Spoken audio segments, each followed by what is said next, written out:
Hello student, I welcome to all of you in my online classes.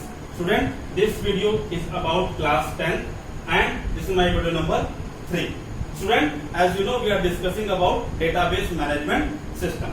In my last lecture we discussed many things about database management system as well as RDBMS, where we discussed different kind of database commands, right? The categories of database command like data definition language, data manipulation language. Okay, in this video we are going to discuss different type of keys. Okay, now keys are there are two types,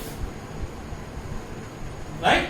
First of all we are going to see primary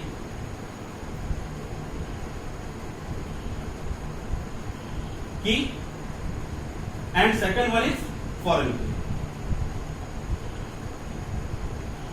right?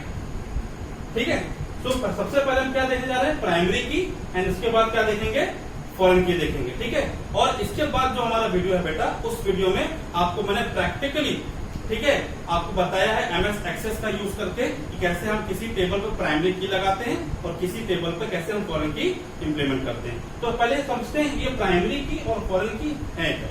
ठीक है, तो चलिए start करते हैं अपना lecture. और सबसे पहले हम बात करेंगे प्राइमरी की का.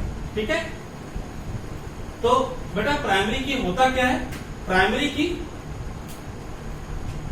सबसे पहले हम किसका लिखेंगे, प्राइमरी की. चलिए हम क्या करते हैं, एक टेबल पहले क्रिएट करते हैं समझने के लिए. सबसे पहले हमने यहाँ पे क्या लिखा, एक एम्प्लॉय का टेबल क्रिएट करते हैं. ठीक है, एम्प्लॉय का टेबल क्रिएट करते हैं. ठीक, यहाँ पे एम्प्लॉय का टाइप कॉलम क्या है, टाइप एम्प्लॉय का आईडी, फिर आपका आ गया नेम, फिर आपका सैलरी, एंड इसके बाद ये कॉलम में ब्लैंक छोड़ते हैं क्योंकि इसमें हम बताएंगे कैसे हम दो टेबल के बीच में रिलेशनशिप कैसे लगाते हैं. फिलहाल के लिए अभी इस कॉलम को अभी आप इग्नोर करेंगे. तो हमारे पास तीन कॉलम है और तीन कॉलम में हमारे पास जो वैल्यू है वो है 101, 102, 103. ठीक है, हमने नाम लिख दिया अमित, रवि एंड रानी. ठीक है, और सपोज हमने यहाँ पे सैलरी 25,000, 30,000 एंड 35,000, ये हमारी कुछ सैलरीज होगी. अभी बेटा हम क्या करते हैं, इस कॉलम को यहाँ पर भी कोई कॉलम क्रिएट नहीं करते. ठीक है, तो मान लेते हैं हमारे डेटाबेस टेबल के अंदर हमारे पास टेबल के अंदर कुछ रिकॉर्ड है. अब रिकॉर्ड तो हमारे पास हो गए. ठीक है, अब हम क्या चाहते हैं कि इस डेटाबेस के अंदर कोई भी डुप्लीकेट रिकॉर्ड एंटर ना हो. ठीक है, अब यहाँ पे देखते हैं हर एक एम्प्लॉय का एक डिफरेंट एम्प्लॉय आईडी है. यहाँ पर 101 है, यहाँ पे 102 है, वहां पे 103 है. इसका मतलब कि कोई नया एम्प्लॉय आपके रिक्रूट होता है तो वहां पर हम उसको किसी भी और एम्प्लॉय का आईडी असाइन नहीं कर सकते क्योंकि वो ऑलरेडी है. ठीक है, तो जब भी हम कोई एम्प्लॉय यहाँ पे नया कोई एम्प्लॉय ऐड होगा तो हम उसको एज अ न्यू एंट्री लेते हैं और यहाँ पर इस आईडी कॉलम में उसकी एक फ्रेश एंट्री होती है 104 के नाम से. मीन्स अब ये 104, ठीक है, में भी इसका नाम विकास हो गया. ठीक है, और इसकी सैलरी हो गई सपोज 15,000. तो बेटा हमने यहाँ पे देखा कि अब जो टेबल के अंदर हमारे पास जितने भी रिकॉर्ड होंगे वो क्या होंगे, कहीं ना कहीं यूनिक होंगे. ठीक है, कोई किसी भी तरह की डुप्लीकेसी नहीं होनी चाहिए टेबल के अंदर. और इसको इंश्योर करने के लिए हम क्या करते हैं, एक पर्टिकुलर कॉलम पर जिसमें आपका रिकॉर्ड यूनिक हो उसको हम क्या कर देते हैं, प्राइमरी की असाइन कर देते हैं. प्राइमरी की एक प्रकार से क्या है, वैलिडेशन है, वैलिडेशन रूल है जो कि डेटाबेस टेबल के ऊपर हम लगाते हैं. ठीक है, एक डेटाबेस टेबल पे हम सिर्फ खाली एक ही प्राइमरी की लगा सकते हैं जिससे कि उस टेबल में जितने भी रिकॉर्ड है वो यूनिकली एक दूसरे से क्या हो, आइडेंटिफाई किया जा सके. ठीक है, तो ये रोल होता है बेटा प्राइमरी की का. मान लीजिए अगर मैंने यहाँ पर इस एम्प्लॉय आईडी में प्राइमरी की सेट कर दी, इसका मतलब क्या, इस कॉलम पर इस एम्प्लॉय आईडी पर हमने क्या किया, प्राइमरी की सेट कर दिया. तो इसका मतलब यहाँ पर इस कॉलम में किसी प्रकार का कोई डुप्लीकेट रिकॉर्ड एंटर नहीं होगा. ठीक है, और ना ही इस कॉलम को हम ब्लैंक छोड़ सकते हैं. ठीक है, this column takes value first. ठीक है, it must you have to enter here. ठीक है, you have to must value enter here.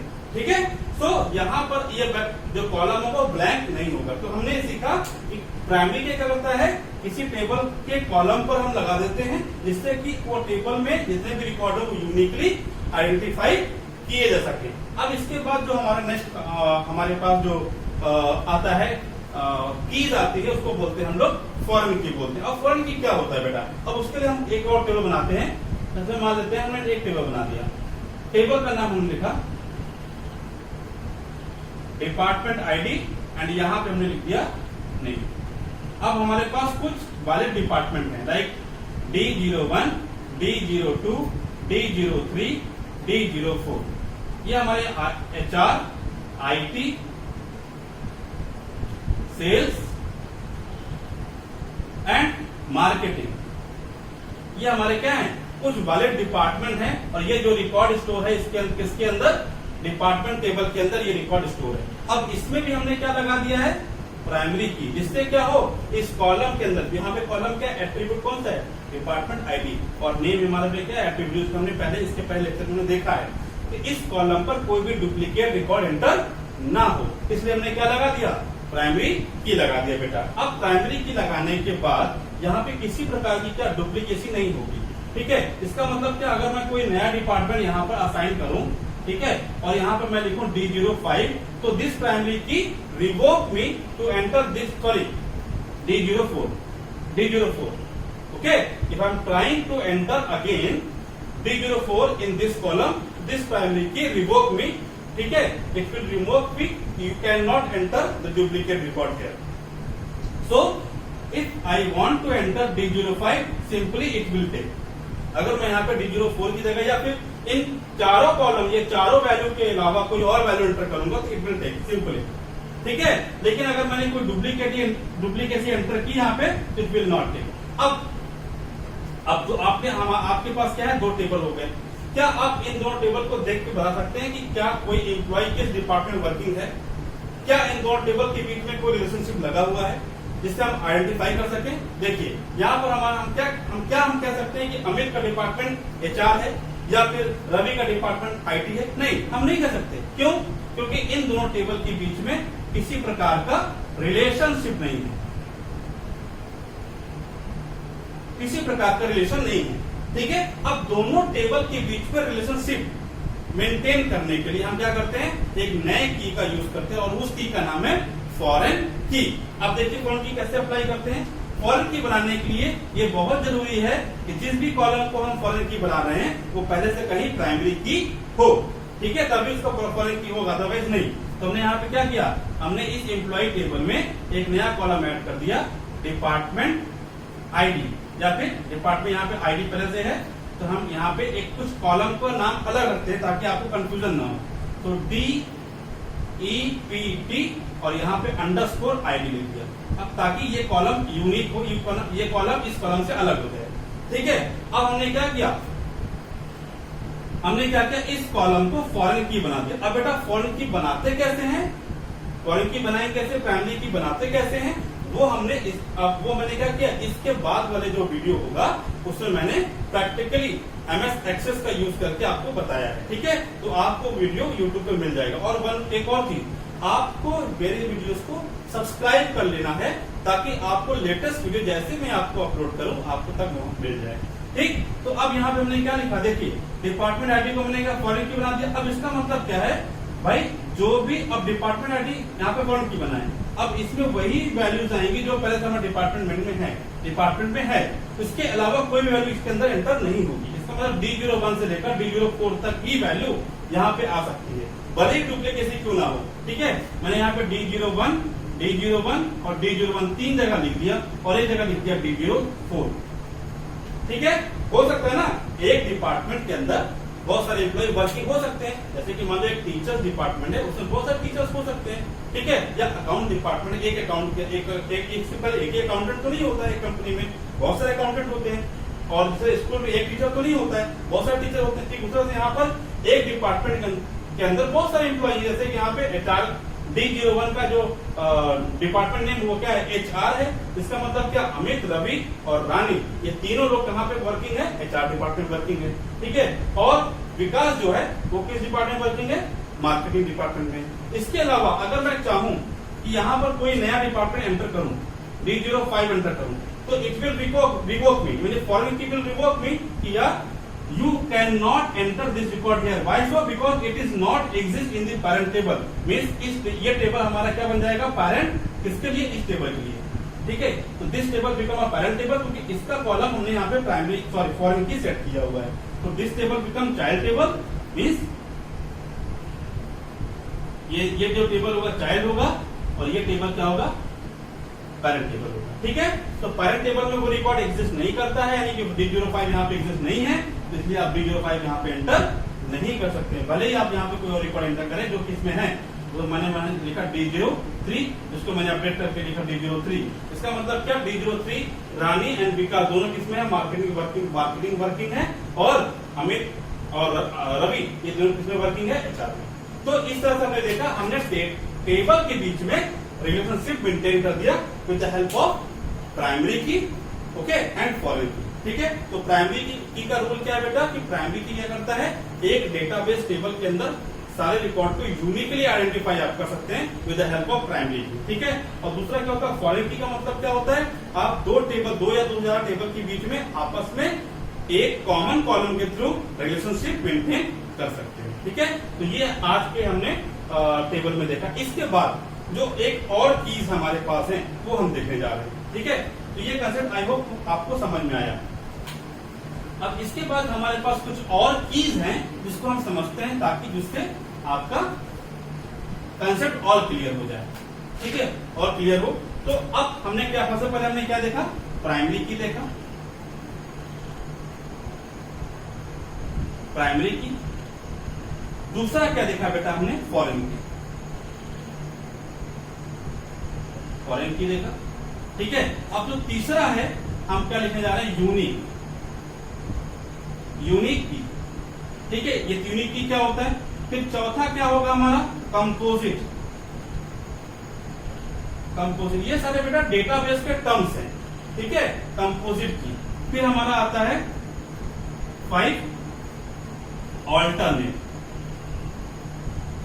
Alternate, ठीक है। एक और की आता है composite, alter and candidate, candidate key, ठीक है। तो ये सारे हमारे ये 6 नंबर पे आता है, ठीक है। ये हमारे सारे क्या है, कीज है। तो हमने ये दो पहले देखा, क्या देखा हमने। अब थोड़ा ये थ्योरेटिकल है, इसको मैं थ्योरेटिकल समझाता हूँ आप लोगों को। तो सबसे पहले क्या है कि प्राइमरी की कॉलम क्या करता है, आपके डेटाबेस टेबल के अंदर जितने भी रिकॉर्ड है वो क्या करेगा, प्राइमरी की सहायता से आप इसको यूनिकली आइडेंटिफाई कर सकते हैं। प्राइमरी की हमारा करता है, एक डेटाबेस टेबल के अंदर आप एक ही प्राइमरी की सेट कर सकते हैं, ठीक है। वो चाहे एक कॉलम पर बेस हो या फिर मल्टीपल कॉलम पर बेस हो। पहली चीज तो ये, ठीक है। प्राइमरी की क्या होगा, आपका रिकॉर्ड को यूनिकली आइडेंटिफाई करेगा डेटाबेस टेबल के अंदर। दूसरा क्या हमारा है, फॉरेन की, दो या दो से ज्यादा टेबल के बीच में किसी कॉमन कॉलम के थ्रू आप क्या कर सकते हैं, रिलेशनशिप मेंटेन कर सकते हैं, जिससे कि आपको आसानी से रिकॉर्ड एक्सेस कर सकते हैं, ठीक है। मींस फॉरेन की का रोल यहाँ पे क्या आता है, जब आपको दो या दो से ज्यादा टेबल के बीच में रिलेशनशिप मेंटेन करना है। अब तीसरा आता है क्या, यूनिक की। मान लेते हैं हमारे पास एक टेबल, जैसे हमको पता है कि प्राइमरी की हम एक टेबल में एक ही लगा सकते हैं, ठीक है। लेकिन अगर मान लीजिए हमारे पास एक और कॉलम है, हम चाहते हैं कि उसमें यूनिक रिकॉर्ड आए और वो कॉलम हमारा मोबाइल नंबर का है, ठीक है। उस मोबाइल नंबर कॉलम में कोई भी रिकॉर्ड डुप्लीकेट नहीं होनी चाहिए। तो वहां पे, या फिर हमारा कोई कॉलम है ईमेल आईडी, हम चाहते हैं कि ईमेल आईडी भी हमारे जो आए यूनिक है, अदरवाइज ना आए। या तो मोबाइल नंबर आए तो यूनिक हो या फिर ना आए, ठीक है, या तो ब्लैंक जाए। तो उसके लिए हम जो कॉलम उसके लिए जो हम की यूज करेंगे वो यूनिक की यूज करेंगे, ठीक है। प्राइमरी की के साथ साथ क्या है, is a condition with the primary की, you have to enforce, right now, to enter the value. You must enter the value, okay? In the case of primary key, ठीक, यहाँ पर आप वैल्यू छोड़ नहीं सकते, कॉलम की वैल्यू छोड़, ब्लैंक नहीं छोड़ सकते, लेकिन यूनिक के में आप वैल्यू, कॉलम की वैल्यू को ब्लैंक छोड़ सकते हैं, ठीक है। यहाँ पर भी यूनिक वैल्यू आएगी, ठीक है, डुप्लीकेसी नहीं होगी, ठीक। और एक टेबल के अंदर आप बहुत सारे यूनिक की प्लेस कर सकते हैं, रख सकते हैं, लेकिन प्राइमरी की सिर्फ खाली एक ही होगा।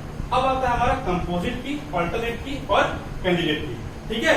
सबसे पहले हम बात करते हैं कैंडिडेट की, अभी इस पे हम आते हैं, कंपोजिट की पर, ऑल्टरनेट की और इसका कैंडिडेट की। एक टेबल के अंदर बेटा, जैसे मान लीजिए हमारे पास एक एम्प्लॉय का पर्सनल इंफॉर्मेशन का टेबल। अब उसमें हमारा एम्प्लॉय आईडी भी है, नेम है, सैलरी है, मोबाइल नंबर है, ईमेल आईडी है, ठीक है। ये हमारे क्या होगा, या फिर हमारा पैन कार्ड नंबर भी, ठीक। तो यहाँ पर हमने देखा एम्प्लॉय आईडी भी ऐसा कॉलम है जिसमें हम रिकॉर्ड क्या होगा, यूनिक होगा एम्प्लॉय का। ईमेल आईडी भी एक ऐसा कॉलम जिसमें एम्प्लॉय का रिकॉर्ड क्या होगा, यूनिक होगा। फोन नंबर है जिसमें एम्प्लॉय का रिकॉर्ड यूनिक होगा, और पैन नंबर, ठीक है, इसमें भी एम्प्लॉय का जो रिकॉर्ड होगा वो क्या होगा, यूनिक। इसमें डुप्लीकेसी होने के बिल्कुल भी चांसेस नहीं है। इसका मतलब ये सारे के सारे कॉलम प्राइमरी की बनने के लिए योग्य हैं। इसमें these column are the candidates or candidate keys. Understood?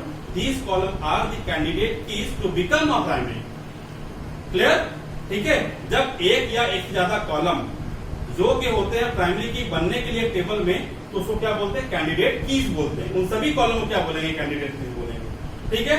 दूसरी को अब आते हैं हम किस पर, ऑल्टरनेट की पर। अब मान लेते हैं हमने ईमेल आईडी को ना रखकर हमने एम्प्लॉय आईडी को प्राइमरी की रख दिया, तो बाकी जितने कॉलम जो हमारे कैंडिडेट थे वो सभी के सभी क्या हो जाएंगे, ऑल्टरनेट कीज हो जाएंगे, ठीक है, after become a primary key, ठीक है। हमने क्या एम्प्लॉय आईडी को हमने प्राइमरी की रख दिया, तो जितने भी हमारे जितने कैंडिडेट कीज थे these are become the alternate keys to become a primary key, ठीक है। अब हमारा आता है कंपोजिट की। मान लो इस एक ऐसी सिचुएशन आती है जिसमें आपको कोई भी कॉमन कॉलम नहीं, कोई ऐसा कॉलम नहीं मिलता जिसमें आपको प्राइमरी की लगा सके। जैसे कि मान लीजिए कॉलम एक कॉन्टैक्ट है, कॉन्टैक्ट में पर्सन है, ठीक है, उसका मोबाइल नंबर है, ठीक है, यहाँ मोबाइल नंबर कॉलम हो सकता है, ठीक है। तो में भी फर्स्ट नेम हो गया, लास्ट नेम हो गया, जेंडर हो गया, ठीक है, और इस तरह से हमारा सैलरी हो गया। इस हमारे पास कुछ ऐसे कॉलम है जिसमें हम सेट नहीं कर सकते कौन सा कॉलम में हमारा यूनिक वैल्यू आएगी, सब में डुप्लीकेसी हो सकती है। तो इस सिचुएशन में हम first name, last name, father name, ये तीन कॉलम को मिला के क्या बना सकते हैं, तीनों कॉलम को मिला के प्राइमरी की बना सकते हैं। और इस तरह के प्राइमरी को क्या बोलते हैं, कंपोजिट की बोला जाता है बेटा, ठीक है। इस तरह के प्राइमरी को क्या बोलते हैं, कंपोजिट की बोलते हैं। तो इस तरह से हमने क्या देखा, डिफरेंट टाइप ऑफ कीज देखा। अब हम बात कर रहे हैं अपने वीडियो नंबर 4 की, ठीक है। वीडियो नंबर 4 में मैंने प्रैक्टिकली आपको क्या किया है, आपको बताया कैसे हम प्राइमरी की सेट करते हैं और कैसे हम फॉर्मूला की लगाते हैं। तो आपको वीडियो नंबर 4 में ही आपको क्या मिलेंगे, एक्सरसाइज मिलेंगे, और उस एक्सरसाइज को आपको कंप्लीट करना बेटा। तो I hope you understand the concept of keys in database management system. Thank you very much for watching it.